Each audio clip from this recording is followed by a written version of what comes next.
Bonsoir et bienvenue dans le 18h Politique. Très heureux de vous retrouver. Et bonsoir à vous, Dominique Grimbourg. Bonsoir. Merci d'avoir accepté notre invitation. Pour ceux qui ne vous connaissent pas, on commence tout d'abord par votre carte d'identité. Vous avez 65 ans, avocat de profession. Vous êtes aujourd'hui député socialiste de Loire-Atlantique et depuis un mois, grosso modo, président de la commission des lois de l'Assemblée nationale.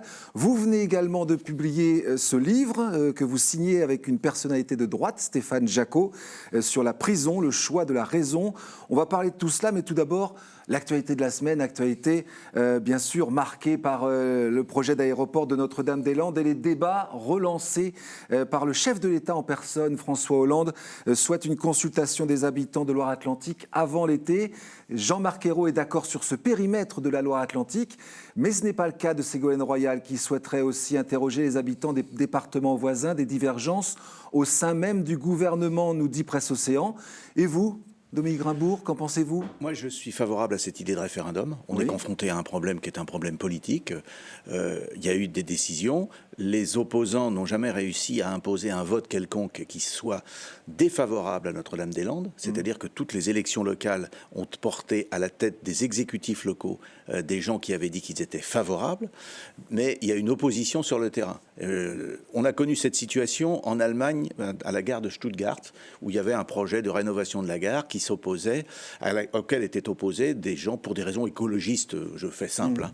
Et il y a eu finalement un référendum et la gare s'est faite. Et je pense que là, on est un peu dans la même situation. Malgré les procédures, etc., il faut faire ce référendum. Je pense qu'il faut faire ce référendum. Il faut le limiter à la Loire-Atlantique ou pas ? Je ne suis pas certain, parce que je crois que c'est un aéroport qui a un rayonnement régional, et il me semble qu'il n'y a pas que la Loire-Atlantique qui est intéressée, et que tous les départements, je crois qu'il y a 7 départements qui contribuent financièrement dans des proportions assez modestes. Les voyageurs qui viennent à Nantes-Atlantique. Les voyageurs qui viennent à Nantes-Atlantique, il me semble qu'ils sont intéressés à ce sujet. Alors cette décision intervient, vous le savez, dans un contexte très défavorable pour la majorité présidentielle. Monsieur Bricolage, titrait Le Parisien aujourd'hui en France au lendemain de cette annonce et du remaniement gouvernemental.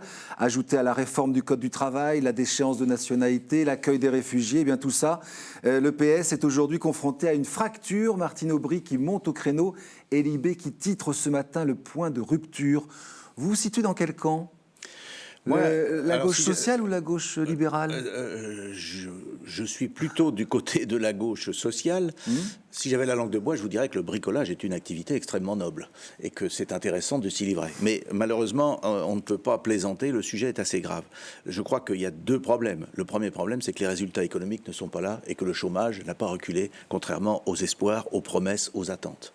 La deuxième question, c'est que nous sommes confrontés à un problème institutionnel qui est à mon avis lourd, c'est la prééminence, le poids trop important de la présidence de la République sur la vie politique française.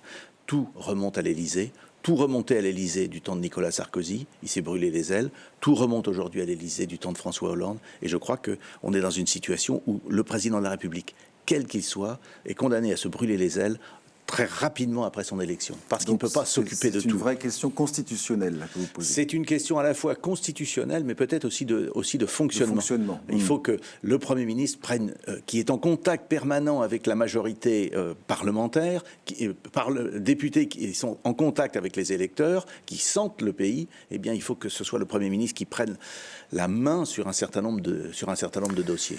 Et c'est donc dans ce contexte que se prépare une élection législative partielle en Loire-Atlantique suite à la nomination de Jean-Marc Ayrault au Quai d'Orsay. Son mandat de député de la 3e circonscription est remis en jeu.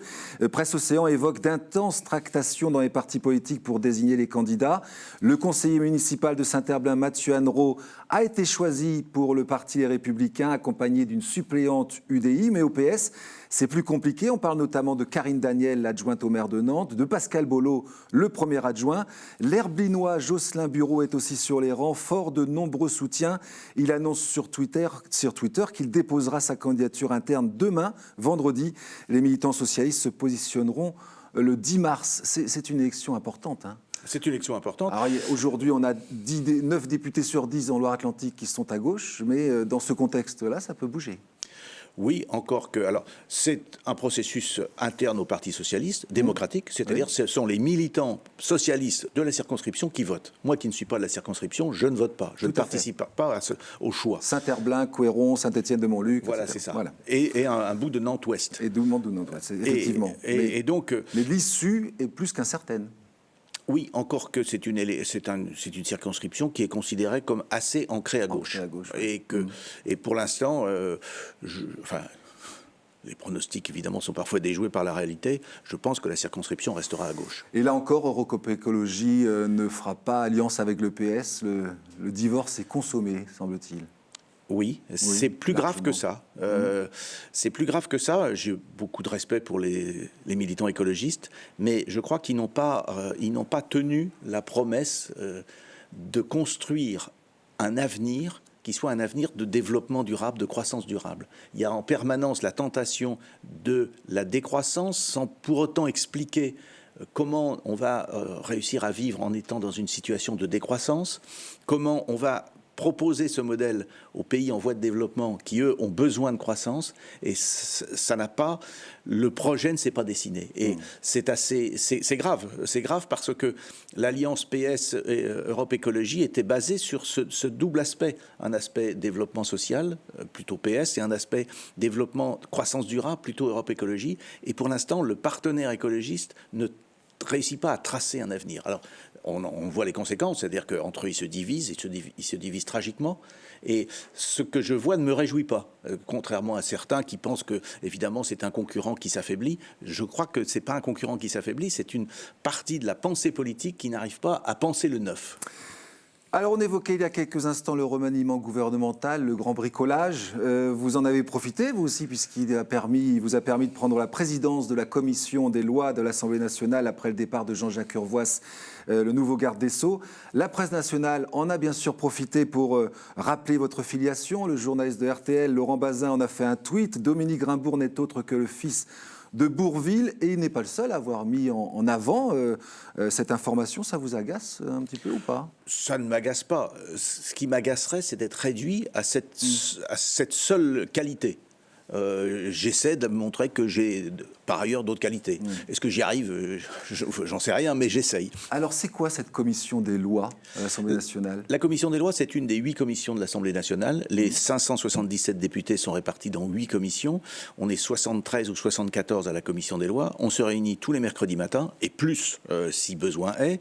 La présence est obligatoire, et c'est là qu'on élabore les textes de loi c'est là que ça se fait finalement. C'est là que ça se fait. Parce qu'on ne peut pas discuter d'une loi à 577 députés. On ne peut pas discuter d'une loi à 577 députés, et un projet de loi, par exemple, un projet de loi qui a fait parler le projet constitutionnel, on a voté environ 220 fois, parce qu'on examine amendement par amendement les points de vue des uns, des autres, et on ne peut pas faire ça à 577. Quand on revient en séance plénière, on n'est pas non plus 577, on était même extrêmement nombreux, on était 140, alors que d'habitude, on fait ça à 50. Et enfin, le jour du vote en plénière, eh bien, à ce moment-là, les 577 sont là et votent. Et il faut comprendre ce processus et pas faire en permanence ce procès en absentéisme. Ça ne correspond pas à la réalité. Je ne dis pas qu'il y a des gens qui ne sont pas absents. Ça existe. Mais c'est pas du tout, ça ne se mesure pas forcément au nombre de gens qui sont à un moment donné en séance.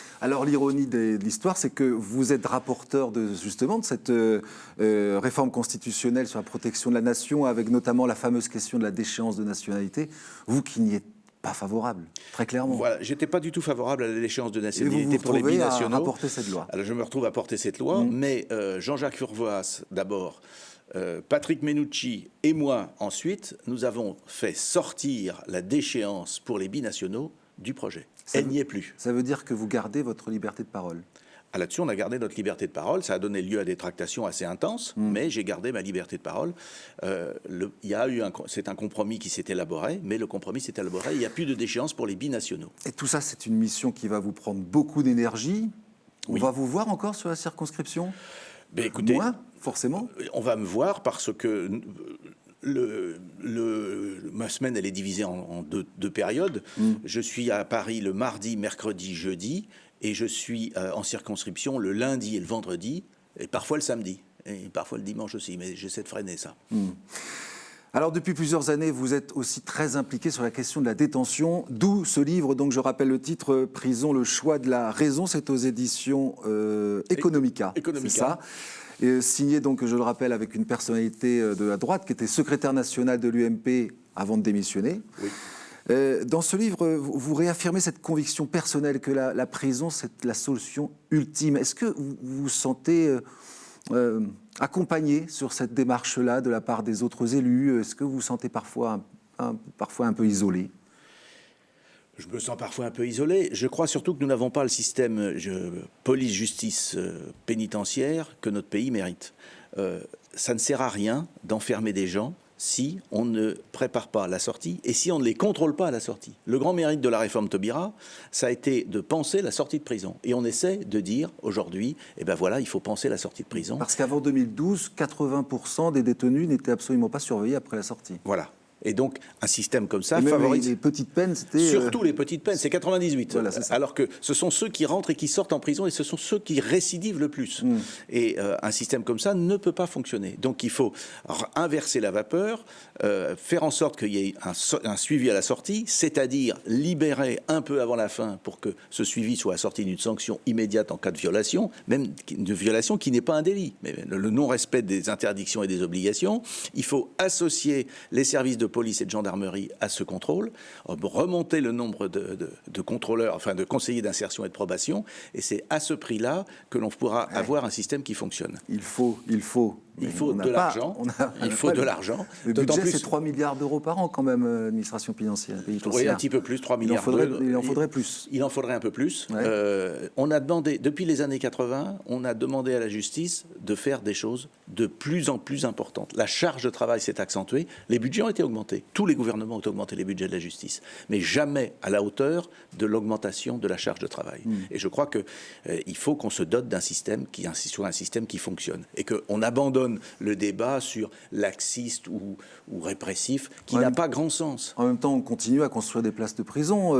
La majorité actuelle en a voté encore 5500. Il faut en construire un peu parce qu'il y a actuellement 58 000 places, grosso modo, pour 66 000 détenus. Donc il en manque déjà un certain nombre. Et il ne faut jamais oublier que chaque année, il y a 300 000 personnes qui arrivent en plus, il y a 300 000 citoyens français de plus, enfin habitants français de plus. Il y a des naissances, il y a un peu d'immigration, et donc il y a forcément des gens en plus. Alors vous avez visité les prisons ici comme dans d'autres départements. Il y a 2 ans, vous avez fait une liste de propositions, une vingtaine de propositions, et vous avez le sentiment d'avoir été un peu entendu pour lutter notamment contre la surpopulation carcérale ou... J'ai le sentiment d'avoir été un peu entendu. Dans la réforme pénale... Un peu. Un peu. À la fois beaucoup et un peu. Alors beaucoup, pourquoi? Parce que dans la réforme pénale, on a du 15 août 2014, dite loi Taubira, on a inscrit une nouvelle peine qui était la contrainte pénale. On a prévu la libération sous contrainte. Donc on a les outils législatifs et les outils de droit qui permettent d'avancer. Je préside le comité de suivi de tout ça et ça avance à une lenteur qui de temps en temps me désespère. Mais là c'est le côté un peu. Beaucoup d'outils, un peu d'utilisation des outils. Pas assez. Pourquoi vous restez convaincu que c'est un combat à mener parce que ça bouffe de l'énergie, si vous me permettez l'expression. Pourquoi? Qu'est-ce qui vous a déclenché cette envie de... Ce qui m'a déclenché cette envie... La plupart des gens se disent les détenus, ils ont ce qu'ils méritent. C'est nous qui n'avons pas ce que nous méritons. Nous n'avons pas le système qui fonctionne à la hauteur de ce qu'attendrait une démocratie. Et ce qui me convainc, c'est plusieurs choses. C'est que j'ai côtoyé beaucoup de gens qui étaient en prison et j'ai vu parfois le caractère stupide de libérer des gens sans les suivre. Et puis, j'ai regardé 2 ou 3 pays, je vois les États-Unis qui ont 2,5 millions de détenus, un taux d'incarcération de 700 pour 100 000 habitants. Je vois nous qui avons un taux d'incarcération de 100 pour 100 000, la Finlande, la Scandinavie qui ont 60 pour 100 000. La Finlande et les pays scandinaves, en grosso modo, ne fonctionnent pas plus mal que nous, il fonctionnerait même sans doute mieux. Nous n'avons pas des taux d'incarcération extrêmement forts. L'Angleterre, c'est 150. On est dans la moyenne basse des pays occidentaux de l'Ouest. Par contre, on a une surpopulation. Par contre, on a une surpopulation. Oui. À La Roche-sur-Yon, on est de l'ordre de 200%. 200%, oui, il y a 80 places. Donc c'est un sujet de société que vous voulez absolument mettre devant sur la scène. C'est nécessaire. Un pays comme le nôtre doit se doter d'un outil efficace. Merci beaucoup, Dominique Grimbourg. Je vous en prie. Merci, on suivra bien sûr votre travail ici et puis à l'Assemblée nationale. Merci à toute l'équipe. vous donne rendez-vous la semaine prochaine pour un nouveau rendez-vous du 18h politique le jeudi soir, 18h45 en direct. Très bonne fin de semaine à tous.